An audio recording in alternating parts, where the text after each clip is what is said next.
السلام عليكم عملائنا ومتابعينا، يا رب تكونوا بخير وفي أفضل حال.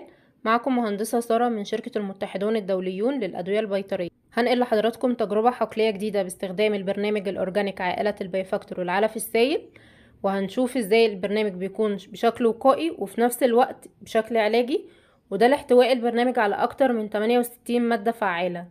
وهنشوف ازاي قدرنا نخرج الدورة رغم الإصابة بالميكوبلازما، وكانت إصابة شديدة مش إصابة هينة أبدا. وهنشوف ازاي قدرنا نخرج القطيع على عمر 36 يوم بمتوسط وزن 2 كيلو 500 جرام، واستهلاك العلف كان 3 كيلو 350 جرام، يعني معامل تحويل 1.3 من 10. طب لو القطيع كان اشتغل بالمضادات الحيوية والأدوية البيطرية الأخرى علشان يخرج على نفس متوسط الوزن 3 كيلو 350 جرام، هيكون الطائر محتاج ان هو ياكل علف في حدود 3 كيلو 750 جرام، ده بمعامل تحويل 1.5 من 10.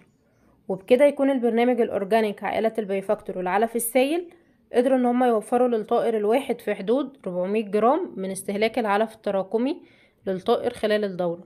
وهسيب حضراتكم دلوقتي مع بسم الله الفيديو ورأي والحمد المربي. لله والصلاة والسلام على رسول الله، اللهم صل وسلم وبارك. أحب أشكر الدكتورة سارة، المهندسة سارة، والدعم الفني على تواصلهم معنا. العنبر دوت عمر 36 يوم النهاردة. الفراخ دي جالها مايكوبلازما على عمر 28 يوم. تواصلنا مع الباشمهندسة سارة، حاجة بسم الله ما شاء الله مع البرنامج الأورجانيك، حاجة محترمة، فرخة ممتازة، ونافق كمان مع المايكوبلازما، نافق بسيط جدا. يعني المايكوبلازما دي كانت بتيجي عندي لما جات لي في العنبر قبل كده مع شغل المضاد الحيوي، كان نافق 30% و40%.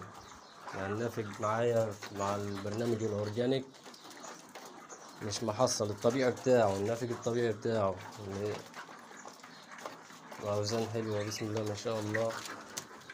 هنضرب النهاردة